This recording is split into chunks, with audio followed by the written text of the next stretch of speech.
Hey guys, today I'm going to show you how to verify your AdSense identity. But before that, I want to tell you some of the mistakes I see some people making.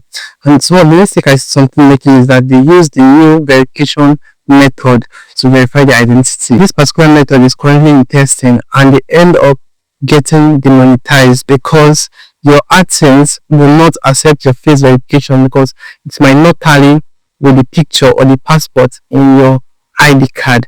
So it is best to use the old verification method to verify your AdSense identity.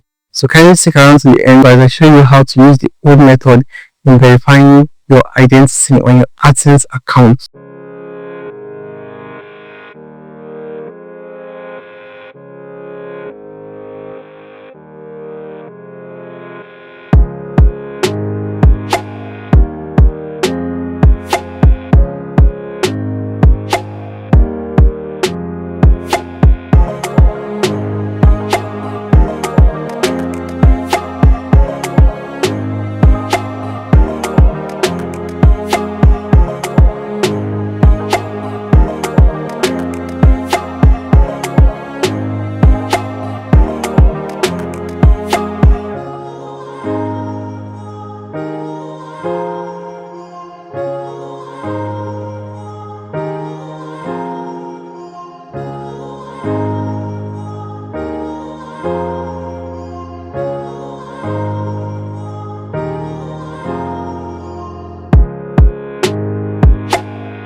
Two hours later.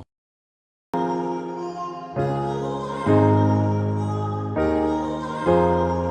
hope this video was helpful. It was. Please don't forget to leave a like for the algorithm and also share this video to your family and friends. Thanks for watching.